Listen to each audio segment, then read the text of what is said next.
సమస్యల పరిష్కారం కోసం రాష్ట్ర వ్యాప్తంగా ఆశా కార్యకర్తలు ఆందోళన బాటపట్టారు. ఖమ్మం జిల్లా కేంద్రంలో కలెక్టరేట్ ఆనుకుని ఉన్నటువంటి ధర్నా చౌక్లో వాళ్ళంతా కూడా ధర్నాకు దిగారు. ప్రస్తుతం మనం విజువల్స్లో కూడా వచ్చు. సమస్యల పరిష్కారాన్ని తక్షణమే ప్రభుత్వాలు చేపట్టాలని ఆశా కార్యకర్తలు డిమాండ్ చేస్తున్నారు. పలు అంశాలతో కూడినటువంటి డిమాండ్లను ఇప్పటికే ప్రభుత్వం దృష్టికి తీసుకెళ్లారు. పలుమార్లు కేంద్ర రాష్ట్ర ప్రభుత్వాల దృష్టి కూడా తమ సమస్యలు తీసుకెళ్లినప్పటికీ సమస్యల పరిష్కారం కోసం ప్రభుత్వం దృష్టి సారించకపోవడం పట్ల వాళ్ళంతా కూడా ఆందోళన వ్యక్తం చేస్తున్నారు. ప్రస్తుతం ఆశా కార్యకర్తలకు సంబంధించినటువంటి యూనియన్ నేతలు మనతో ఉన్నారు. అమ్మ, ఏంటి మీ డిమాండ్లు ఏంటి అసలు? చెప్పక్క. మా డిమాండ్లు పనిని బట్టి పారితోషికం మాకొద్దు, ఫిక్స్డ్ వేతనం కావాలని మేము కోరుకుంటున్నాం. గత ఎలక్షన్ల ముందు 17 రోజులు సమ్మె చేసినాం. మేము మా టెంట్ కిందికి వచ్చి ప్రతిపక్షాల వాళ్ళు మేము కనుక మళ్ళీ ఈ ఎలక్షన్లో మేము గెలిస్తే మాత్రం మీకు 18,000 ఫిక్స్డ్ వేతనం ఇస్తామని చెప్పేసి మేనిఫెస్టోలో పెట్టారు. మరి ఇంతవరకు మమ్మల్ని గుర్తించిన వాళ్ళు లేరు. మాకు ఈ పనిని బట్టి పారితోషికం ఉంటున్నారు. వద్దు, గత 18 సంవత్సరాల నుంచి చేస్తున్నాం. ఈ పారితోషికాలు ఏంటంటే ఈ ప్రభుత్వంలో మేము ఆడవాళ్ళు చేస్తున్నాం. ప్రతి పని చేపిస్తున్నారు. పారితోషికాలు లేని పనులు. సాధారణంగా ఒక ఆశా కార్యకర్త ఎన్ని రకాల పనులు చేస్తుంటుంది? ఎన్ని విభాగాలకు సంబంధించిన పనులు చూస్తారు? మేము 32 రికార్డులు అప్డేట్ చేస్తున్నాం సార్. మేము ఇన్ని పనులు చేస్తున్నా కూడా మమ్మల్ని ఆ రికార్డులకు సంబంధించినటువంటి ఏవో చెప్పగలరమ్మా? సాధారణంగా ఎన్ని రికార్డులు మెయింటైన్ చేయగలరు, చెప్పగలరా?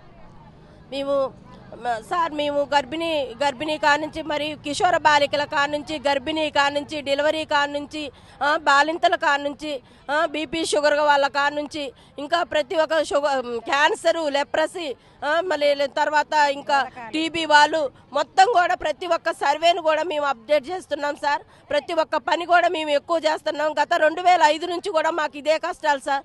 మేము చేసే పనులకి పారితోషికం ఇస్తాం, గౌరవ వేతనం అని చెప్పేసి అదనపు పనులు చేపిస్తున్నాం. మళ్ళీ ప్రతి సంవత్సరం కూడా లెప్రసీ సర్వే చేపిస్తున్నారు. లెప్రసీ సర్వేకి 3 సంవత్సరాల నుంచి మాకు డబ్బులు రావట్లేదు సార్. పెండింగే ఉన్నది, ఇప్పటివరకు కూడా ఇవ్వలేదు. ఇప్పుడు పనిని బట్టి పారితోషికం అన్నప్పుడు కనీసం చేసే పనులకు అదనంగా డబ్బులు ఇవ్వాలి కదా సార్. డబ్బులు ఇవ్వకోకుండా, ఒక వాలంటీర్ని పెట్టుకోకుండా, ఒక లేడీ పోయి ఆశా వర్కరు ఒక జంటుకు ఈపి మీద మచ్చ చూడాలి అంటే ఒక జంటు ఎలా ఇస్తారు సార్? మేము పోయి ఎలా చూడాలి? వాళ్ళ ఈపిన మచ్చలు ఎలా చూడాలి? అప్పుడు వాళ్ళు ఒక వ్యక్తిత్వం కూడా, వాళ్ళ మనసు ఎలా ఉంటుందో, ఒక్కొక్కరు ఎలా ఉంటారో మాకు తెలీదు. ఒక వాలంటీర్ని పెట్టడానికి కూడా డబ్బులు ఇవ్వట్లేదు. ఒకసారి 2 సార్లు వాలంటీర్స్ని పెట్టినాం సార్. అయినా కూడా వాళ్ళకి డబ్బులు ఇవ్వలేదు, మాకు డబ్బులు ఇవ్వలేదు. కానీ ఇప్పుడు కూడా లెప్రసీ సర్వే చేయమంటున్నారు. ఆ సర్వేని చెయ్యాలి అంటే మేము ఒక జంటు ఒక లేడీ ఉంటేనే అది కొంచెం సాధ్యమవుతుంది సార్. లేకుంటే సాధ్యం కాదు. పెండింగ్ వేతనాలు డబ్బులు ఉంటేనే చేస్తాం, లేకుంటే చెయ్యం సార్. మమ్మల్ని ఇబ్బంది పెట్టకోకుండా ఇప్పటి వరకు కూడా మేము ఎంతో కష్టం చేస్తున్నాం. మాకు ఈ పారితోషికాలు వద్దు సార్. దయచేసి ఫిక్స్డ్ వేతనం ఇవ్వండి. మీకు ఎంత వేతనం వస్తుందమ్మా ప్రతి నెల? పారితోషికం కావచ్చు, ఆ గౌరవ వేతనం సార్? మాకు ఫిక్స్డ్ వేతనం లేదు సార్, గౌరవ వేతనం ఇస్తున్నారు. ఆ గౌరవ వేతనం కూడా మేము గర్భిణీలని నమోదు చేస్తే గర్భిణీకి ఇంత అని ఇస్తున్నారు, డెలివరీకి ఇంత అని ఇస్తున్నారు, మీజిల్స్ బూస్టర్కి ఇంత అని ఇస్తున్నారు, తర్వాత పిఎన్సీ విజిట్స్కి ఇంత అని ఇస్తున్నారు. కానీ అదే టార్గెట్ కానీ మాకు ఎగస్ట్రా పనులు ఇవ్వట్లేదు సార్. పనులు చెప్తున్నారు కానీ డబ్బులు ఇవ్వట్లేదు సార్.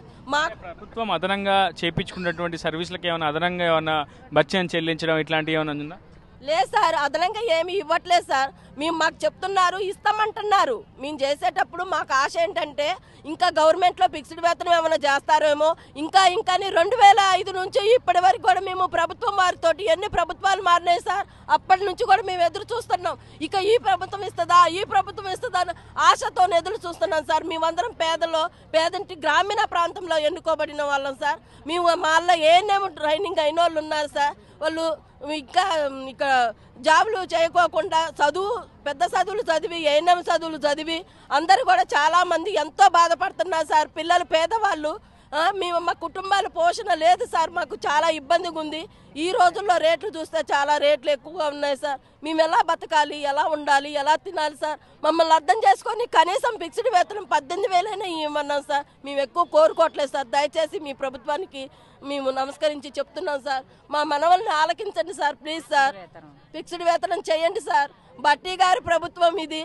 బట్టి గారు మాకు చెప్పారు. మేము ధర్నా చేసినప్పుడు ఏమన్నారంటే, నా నియోజకవర్గంలో ఏ ఆడబిడ్డ కూడా బాధపడొద్దు, మేము ఉన్నామమ్మా, మీకు మంచి చేస్తామని చెప్పి మమ్మల్ని చాలాసార్లు కూడా మమ్మల్ని అన్నారు సార్. మేము ఆశపడ్డాం సార్.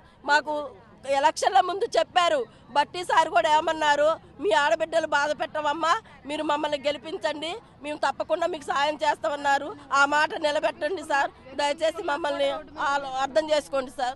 మొత్తం కనీస వేతన చట్టాన్ని అమలు చేయాలని సుప్రీంకోర్టు కూడా చాలా స్పష్టంగా రాష్ట్ర కేంద్ర ప్రభుత్వాలకు ఆదేశాలు జారీ చేసింది. ఎందుకు ఇంకా ఇన్ని సంవత్సరాలు గడుస్తున్నా కనీస వేతన చట్టం అమలు చేయాలని చెప్పి ఇంకా యూనియన్లు కూడా పోరాడాల్సినటువంటి దుస్థితి ఎందుకుందంటారు? మేము అనేక సంవత్సరాల నుంచి కార్మిక సంఘాలంగా ప్రభుత్వాలకి, కేంద్ర ప్రభుత్వానికి, రాష్ట్ర ప్రభుత్వానికి మేము తెలియజేస్తా ఉన్నాం. సమాన పనికి సమాన వేతనాలు ఇవ్వాలి అని చెప్పేసి సుప్రీంకోర్టు కూడా తీర్పు ఇచ్చింది.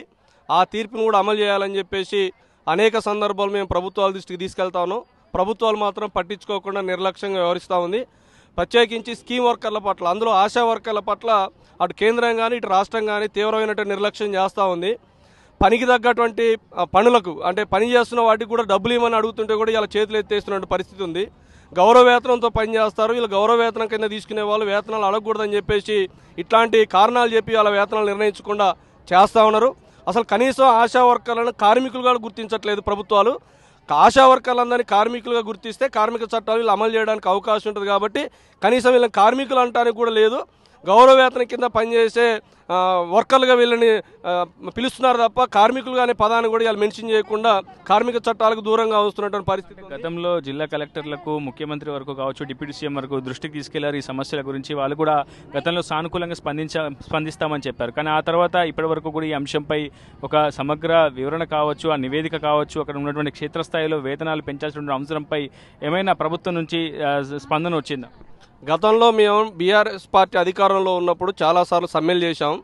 కేసీఆర్ గారు చాలా సందర్భంలో ఆడపిల్లలకు ఏ కష్టం వచ్చినా నేనున్నాను, మీరేం ఇబ్బంది పడమాకండి, అన్ని రకాల సౌకర్యాలు మెరుగుపరుస్తాం, వేతనాలు పెంచుతామని అనేక హామీలు ఇచ్చి అధికారంలోకి వచ్చిన ఆనాడు, ఆయన అధికారంలో ఉన్ననాడు కూడా ఆశా వర్కర్లు తీవ్ర ఇబ్బందులు ఎదుర్కొన్నారు, సమ్మెలు కూడా చేశారు.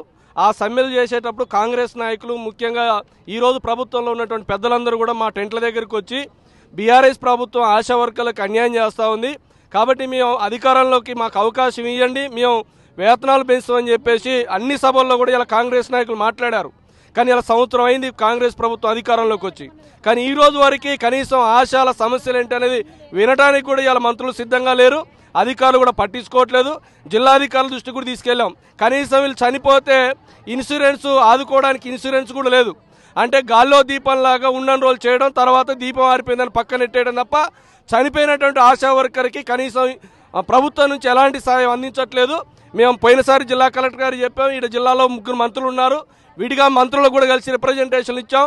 ఆశాలకు ఇన్సూరెన్స్ సౌకర్యం కల్పించండి, ప్రమాద బీమా సౌకర్యం కల్పించండి, వీరి పనిని గుర్తించి పనికి తగ్గ పారితోషికాలు చెల్లించండి అని చెప్పేసి ఇవాళ కూడా మీ డిమాండ్ల మీద ధర్నాలు చేస్తున్నాం. మొత్తంగా ప్రభుత్వాలు మారినా, పాలకులు మారినా, ప్రజారోగ్య సంరక్షణకు వెన్నుముకగా ఉన్నటువంటి తమ తలరాతలు మాత్రం మారడం లేదని చెప్పి ఆశా కార్యకర్తలు ఆవేదన వ్యక్తం చేస్తున్నారు. తక్షణమే ప్రభుత్వం స్పందించి తమపై దృష్టి సారించాలని, తమ సమస్యల పరిష్కారానికి కృషి చేయాలని చెప్పి వాళ్ళంతా కోరుతున్నారు. కనీస వేతన హక్కు చట్టాన్ని అమలు చేయడం అంటే సమాన పనికి సమాన వేతనాన్ని చెల్లించాలని చెప్పి ఆశా కార్యకర్తలు డిమాండ్ చేస్తున్నారు. ఇదే వీడియోలో స్నేహితులతో రిపోర్టర్ ఉదయ్, RTV ఖమ్మం జిల్లా కేంద్రం నుంచి. మరిన్ని వీడియోస్ కోసం ఛానల్ ని సబ్స్క్రైబ్ చేయండి. లేటెస్ట్ అప్డేట్స్ కోసం వాట్సాప్ ఛానల్ ని ఫాలో అవ్వండి. అండ్ లింక్ డిస్క్రిప్షన్ లో ఉంది.